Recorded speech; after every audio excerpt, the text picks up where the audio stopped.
예, 여러분 안녕하세요. 자, 오늘은 문학 비평론 2017년 1학기 문제를 이어서 풀어보도록 하겠습니다. 자, 2017년 1학기 문학 비평론입니다. 자, 나머지 문제 1에 이어서 그 54번부터 70번까지 나머지 문제들을 풀어보도록 하겠습니다. 자, 먼저 54번 문제부터 이제 나오는 내용을 보면요. 자, 다음의 비평적인 주장을 잘 읽고, 답을 하라는 게 이제 나오죠. 답하시오. 나오고 있습니다. 자, 이제 거기 내용을 이제 보시면요. 거기에를 잘 읽고 답을 하는 게 나오고 있는데, 한번 같이 보도록 하겠습니다. 자, 거기 이제 보시면요. 문학 작품의 의미나 가치를 작품에 대한 독자의 정서적 반응이나 영향에서 찾는 것은 잘못된 것이다. 이게 나왔죠. 자, 이게 이제 바로 이런 주장을 가리키는 문학 용어가 뭐냐? 바로 이것을 가리키는 이제 용어, 이걸 이제 찾으면 답이 되겠죠? 자, 그러면 이 중에서는 뭐겠습니까? 영향의 오류, 즉 감동의 오류, 이런 것을 이제 이야기를 하는 거죠. 요 내용은. 그래서 이것은 여러분 교재 86페이지를 한번 펴보세요. 86페이지. 86페이지를 펴보시면 그 내용이 나오고 있죠. 86페이지. 문학 작품의 의미나 가치를 작품에 대한 독자의 정서적 반응이나 영향에서 찾는 것은 이런 것들은 잘못됐다. 그런 것들을 그렇게 이제 이야기하는 거. 이것이 바로 뭡니까? 여기서 나오는 것 중에서는 영향의 오류라는 것을 알 수가 있습니다. 그러니까 이제 여러분 여기서 이제 알아두실 것은 의도의 오류, 그 다음에 감동의 오류, 이런 것도 좀 같이 알아두시면 좋겠어요. 의도의 오류와 함께 감동의 오류, 이런 말도 있죠. 문학작품의 의미나 가치를 작품에 대한 독자의 정서적 반응이나 영향에서 찾는 것은 잘못된 것이다 라고 이야기를 하고 있죠. 자, 그래서 이제 이런 것들을 이제 이야기를 하는 겁니다. 자, 그래서 이제 그런 내용과 관련된 것을 이제 의미를 보시면 되겠죠. 자, 그래서 이제 여기에서 내용의 답은 당연히 이제 영향의 오류, 그런 거와 관련된 답은 이제 3번이 답이 된다고 볼 수 있겠죠. 자, 55번은요. 위에서 기대지평이라는 이론을 제시하고 이에 대한 융합으로 텍스트의 의미에 접근하고자 한 H.R. 야우스의 주장. 이게 이제 168쪽을 펴보세요. 168쪽. 자, 168쪽을 펴보시면 이제 야우스가 이야기한 그런 주장이죠. 그런 거와 관련된 것이 바로 기대지평이라는 겁니다. 기대지평. 그래서 기대지평이라는 것은 어떤 주어진 시기의 문학 텍스트를 평가하기 위해서 독자들이 사용하는 그런 기준, 이런 것을 이제 우리가 기대지평이라고 이야기를 할 수가 있습니다. 자, 그래서 그것과 관련된 것을 이제 찾는 거, 이게 이제 답이 된다라고 볼 수가 있겠죠. 어떤 내용이 답이 되느냐, 이런 걸 찾는 겁니다. 그렇게 이제 이해를 하시면 되죠. 자, 그래서 이제 이 기대지평이라고 하는 것에 대한 그런 내용들, 이런 것들 여러분이 잘 찾아서 이제 공부를 하시면 되겠습니다. 자, 그렇게 이제 이해를 하시면 되겠죠. 자, 그래서 그런 것과 관련된 것은 이 중에서 뭐가 되겠냐면, 거기에 보면 이제 답번에 어떤 작품이 보편적이라든가 의미가 영구히 정해져서 어느 시기 어느 곳에 있는 독자에게든 오해 없이 받아들여질 것이다 라고 말할 수 있다. 이런 게 이제 바로 이제 기대지평인 거죠. 그런 것들이 이제 기대지평이죠. 그러니까 그런 H.R. 야우스의 이제 주장이 바로 이제 그런 겁니다. 그래서 그런 변함없이 의미가 영원하게 정해진 거죠. 그러니까 그 밑에 이제 기대지평에 대한 설명이 168쪽에 세 번째 줄부터 여섯 번째 줄까지 쭉 설명이 나와 있죠. 자, 그래서 이제 그게 바로 이제 그 기대 지평과 관련된 거라고 볼 수가 있겠습니다. 그래서 정답은 다번이 답이 된다고 볼 수가 있어요. 50 지금 이제 5번 문제를 풀었고요. 자, 56번 문제를 보면요. 56번입니다. 자, 56번 문제는 뭡니까? 자, 56번에서 이제 이 중에서 그 형식주의 비평이라는 게 나오죠. 형식주의. 자, 이 형식주의 비평이라는 게 이제 뭐냐? 이거에 대해서 문제를 물어보는 문제 아니겠습니까? 자, 그러면 자, 이 형식주의 문제를 한번 관련된 것을 보도록 하면 자, 정답은 뭐겠습니까? 가번과 라번이라는 것을 알 수가 있죠. 왜 가번과 라번이냐면 문학작품의 의미나 가치를 작품에 대한 독자의 그런 그 정서적인 그런 그 반응이나 영향에서 찾는 것은 잘못됐다. 그러니까 이것은 뭡니까? 반응이나 영향에서 찾지 말고 가번은 작품 그 자체에서 찾아라. 작품 그 자체에서 이제 찾는 거죠. 자, 그래서 이제 형식주의 비평 속에 신비평이라는 게 있어요. 신비평. 이게 이제 형식주의 비평 속에 있는 거죠. 일종의 뉴 크리티시즘이라고 이야기를 하죠.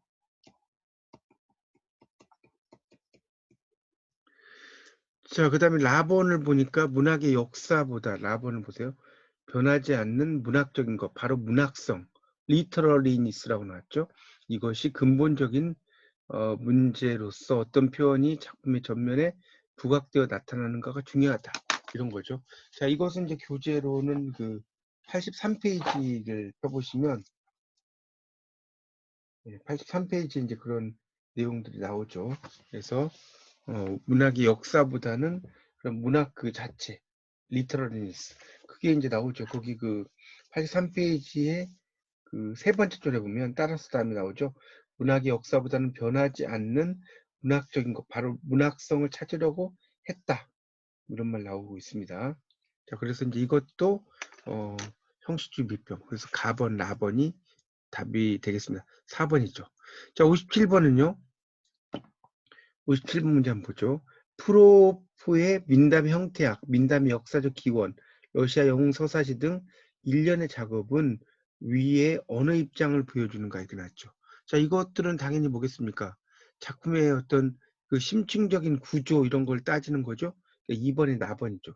거기 보면 개별 작품의 보편 가치 평가보다는 작품의 심층적 구조를 찾아서 다른 텍스트와의 공통된 특성, 장르, 전통, 보편적 서사 구조로 이런 모델이나 패턴, 모티브 등 보편 문법을 찾는 데 초점을 둬야 한다.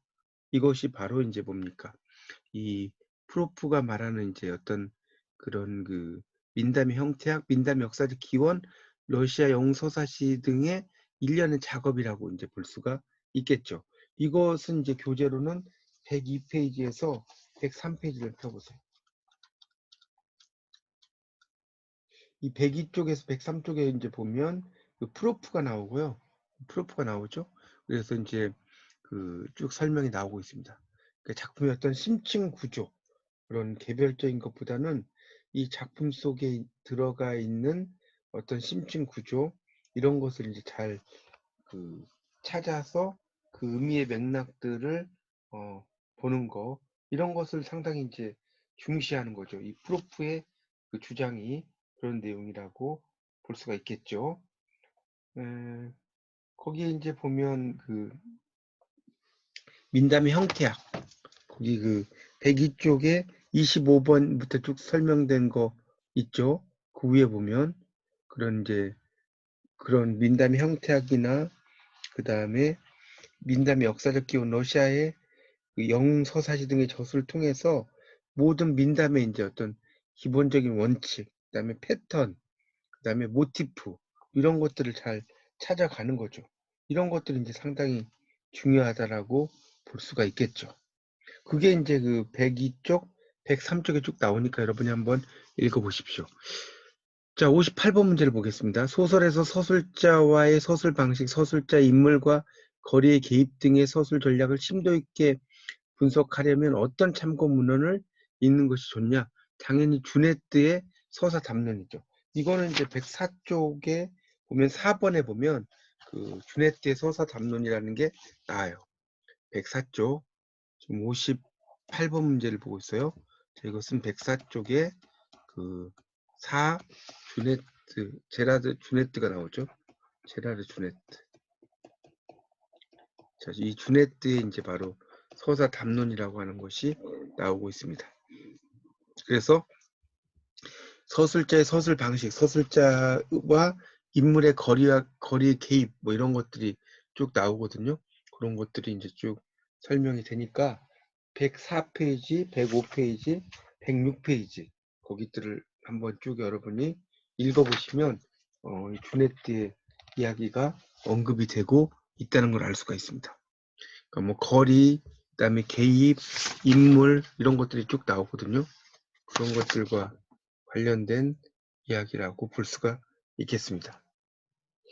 자, 그 정도 하고 넘어가겠습니다. 자, 그 다음에 59번 문제로 넘어가겠습니다.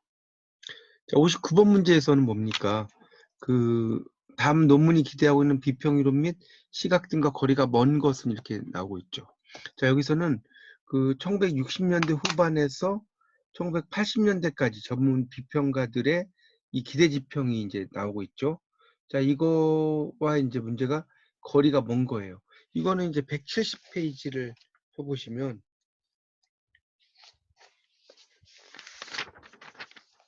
170페이지와 이제 관련이 있습니다. 그래서 그런 그 1960년대 후반에서부터 쭉 나오죠. 그래서 이거와 관련된 것이 이제 뭡니까? 여기 보면 이제 그 기대적인 지평이 시대적 배경에 대한 현실 인식, 그에 대한 주체적 대응이 리얼리즘적 성취에 기반하는가 있었고요.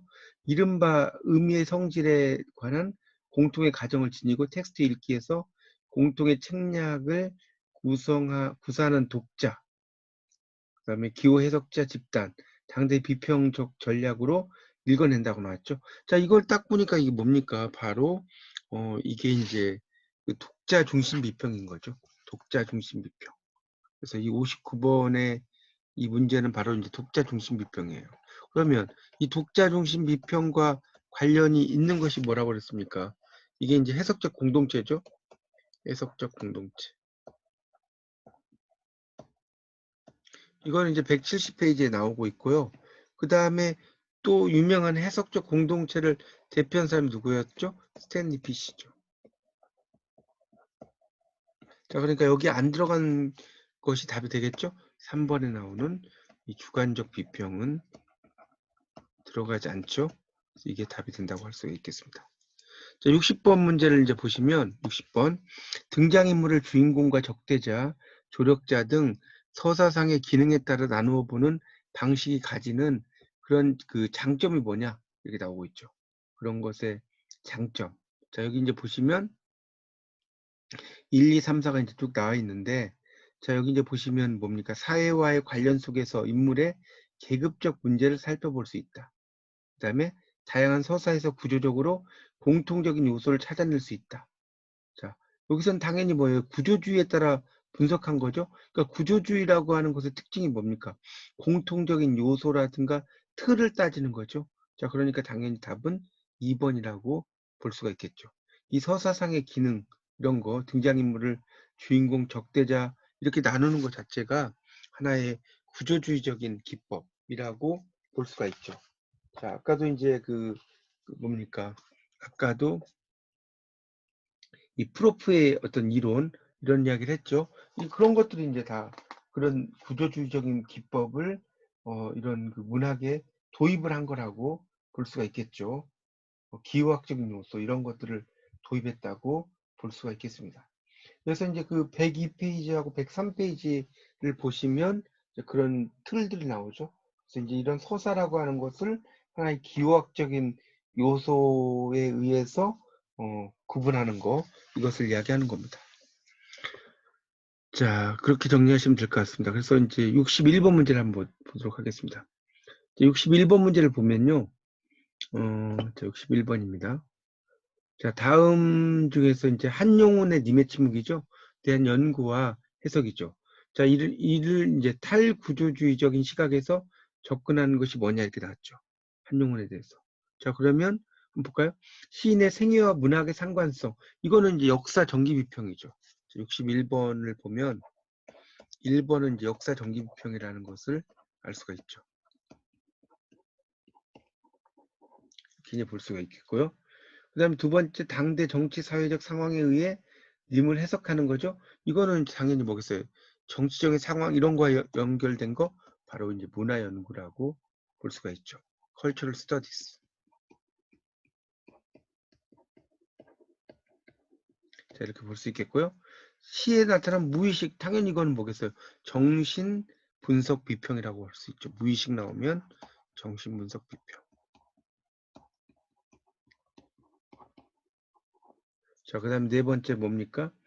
님의 침묵은 그 어떤 의미로도 집약될 수 없음을 보인다. 이렇게 나왔죠. 이게 바로 이제 뭡니까? 탈구조주의적인 시각이죠. 탈구조주의적 시각. 그러니까 어떤 의미로도 집약이 될 수 없다는 거죠. 자, 그러니까 이 탈구조주의라고 하는 것은 뭡니까? 여러 가지. 자, 이것을 읽는 어떤 독자의 어떤 해석 방식에 따라서 여러 가지로 달라진다는 거죠.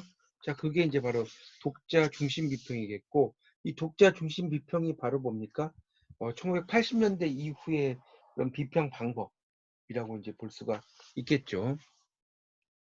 자, 그래서 이제 이런 탈구조주의라고 볼 수 있습니다. 그러니까 기본적인 어떤 틀, 그러니까 이런 생각의 생각의 패러다임을 바꾸는 거죠. 생각의 패러다임의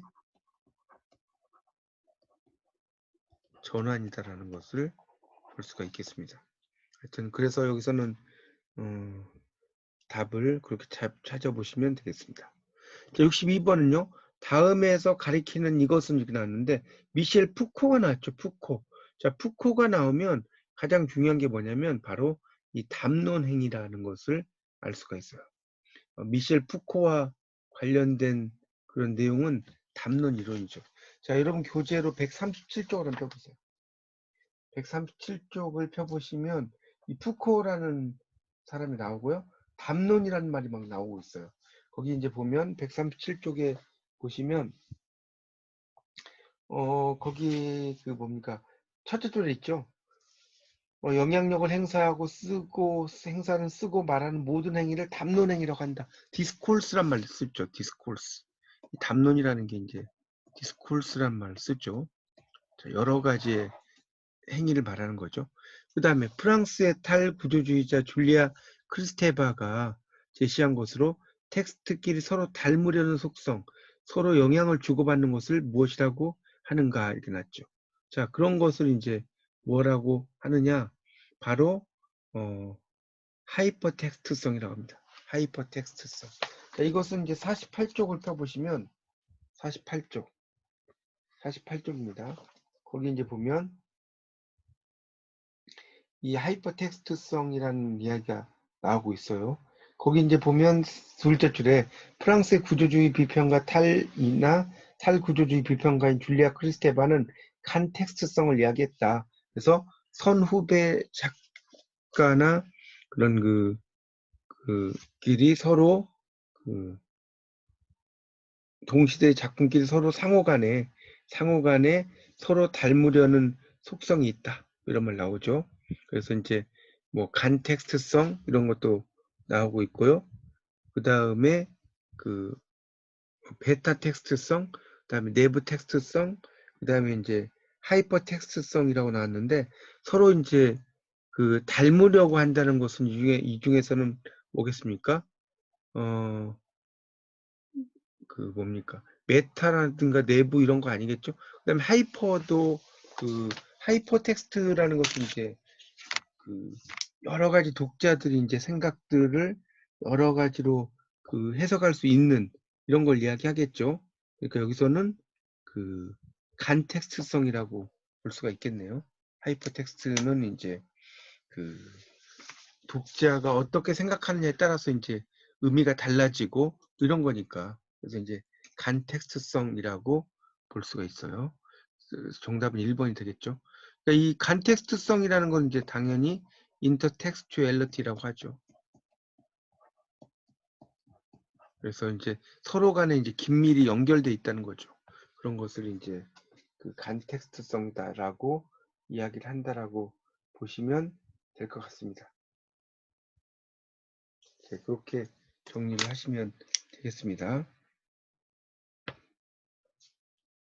예, 그 정도로 하고 넘어가도록 하죠. 그 다음에 이제 프랑스의 페미니즘 이론가들이 생각하는 남성적 글쓰기.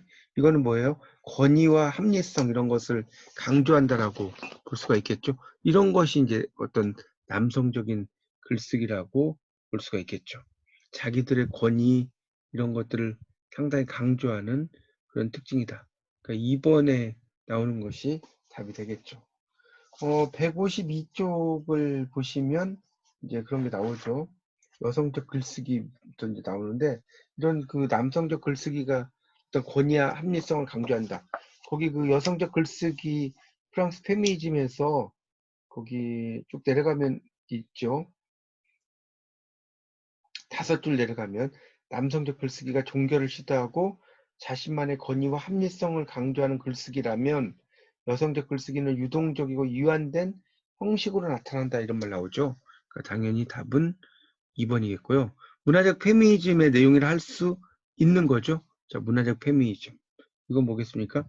평화주의, 협동, 조화 등 여성의 특성이 공적인 갱생의 원천이 될 수 있다. 이거겠죠.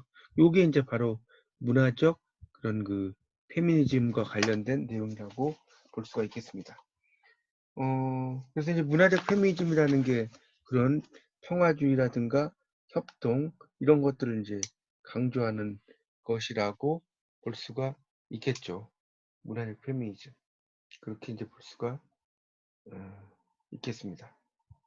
그 147쪽을 보시면 그런 이제 문화적 페미니즘에 대한 이야기들이 나오죠. 그러니까 어떤 그 여성의 특성이 공적인 갱생은 이제 다시 산다는 거죠. 이런 것을 꿈꿀 수 있다. 이렇게 이제 볼 수 있습니다. 그 두 번째는 여성이 노예화되어 있는 것은 그릇된 사회화의 그런 것 때문이다. 이게 이제 계몽주의적인 페미니즘이죠. 그래서 그 계몽주의적 페미니즘이라는 게 이제 뭡니까? 146에서 147쪽에 있죠. 146에서 147쪽. 거기를 이제 보시면 되겠습니다. 그런 내용이고요. 그 다음에 가사노동, 육아, 이성 등은 가부장제에 이루어진 거다. 이게 바로 이제 급진적인 페미니즘이죠. 147쪽부터 148쪽까지 나오는 거고요. 그 다음에 이제 남성과 여성을 자본과 비착취자, 이게 바로 사회주의적 페미니즘이었죠. 이것은 148쪽의 4번에 나오는 내용이 되겠고요. 이 사회주의적 페미니즘이 바로 그 마르크스주의적 페미니즘이라고 볼 수 있습니다. 66번 문제를 보시면요. 길버트와 구바가 다락방에 미친 여자에서 보여준 백설공주 해석과 거리가 먼 것은 그랬죠. 여기 이제 보시면 계모는 자기 내부의 수능적이고 천사적 요소를 제거하려는 주체적 여성이다. 이거 맞다고 그랬죠. 2번 왕비가 살해도구를 쓴 것은 이상적인 여성을 만들어내는 교육적 도구들이었다. 이것도 맞죠. 3번 백설공주의 승리가 남성 중심적 가치관에 대한 주체적 여성의 승리를 의미한다. 자, 이건 좀 이따 보고요. 백설공주는 가부장제의 도구로서 이상적인 천사형 여성이다. 자, 정답은 3번이죠. 이것은 153페이지부터 154페이지를 한번 펴보세요. 자, 거기 이제 보시면 153페이지에서 154페이지를 보시면 이 백설공주의 이제 승리에 대한 이야기가 나와요. 백설공주. 그러니까 이런 그 백설공주가 그 가부장들의 완벽한 예술품으로서 가부장들에 의해서 뭡니까 그런 그 완벽한 이상적 여성, 신비화된 그런 무력한 여성을 상징한다라는 것이 153페이지를 보시면 나오고 있습니다. 그러니까 여기 보면 남성 중심적인 시각이다. 백설공주가 153쪽입니다. 거기 천사 마녀 이분법에서 두 단락 내려오면 백설공주와 계모는 각각 유리관과 마법의 거울 속에 갇혀있는 여성이고 이들은 남성이라는 텍스트에 갇혀서 거울 속에 비친 자신의 이미지를 자기의 본질로 착각해서 자신의 또 다른 자아와 경쟁하는 것이다. 이야기에서 왕은 나타나지도 않지만 거울의 목소리, 왕비와 공주가 보여주는 가치관의 척도로 존재한다. 내면화된 가부장적 가치관에 따라 남성의 눈에 아름다워 보이려는 경쟁, 질투 때문에 여성 간의 유대가 끼어지고 질투하고 경쟁한다는 것이다. 이런 말 나오죠. 그래서 여기서는 이제 이 백설공주의 승리를 이야기하거나 이런 건 아니라는 거고요. 자, 그 다음에 이제 그 67번 문제를 보면 이 슈월트에 의하면 영국 소설 전통에서 여성 작가가 가장 처음 보인 글쓰기의 특징이 뭐냐? 이게 나왔죠? 자, 이건 뭐겠습니까? 지배적인 지배 문화적인 전통인 남성적 기준을 내면화하고 모방하는 거죠. 그러니까 처음에는 그런 남성적 기준을 내면화하고 모방한다는 것이죠. 이렇게 이제 볼 수가 있습니다. 그래서 그러니까 그렇게 이제 하다가 이제 거기에서 이제 뭡니까? 점점점 여성화로 나아가는 거라고 보시면 되겠죠. 그래서 거기 이제 156페이지에 보면 거기 이제 나오죠. 그래서 이제 거기 두 번째 단락에 보면 쇼월터는 황무지에 있는 페미니스트 비평이라는 글을 발표하면서 이 페미니즘 문학 비평 이론의 필요성을 인정하고 이론의 틀로서 여성 중심 비평, 그래서 그런 페미니스트 비평이 영향력을 줬다라는 것을 하죠. 그래서 이제 동시대 비평 이론, 남성 중심주의적 비평 이론과 유사점을 가지고 있다. 이것을 벗어나기 위해서 이제 공격도 하지만 남성 이론에 의존한다는 말 나오죠. 처음에는 남성 이론에 의존한다.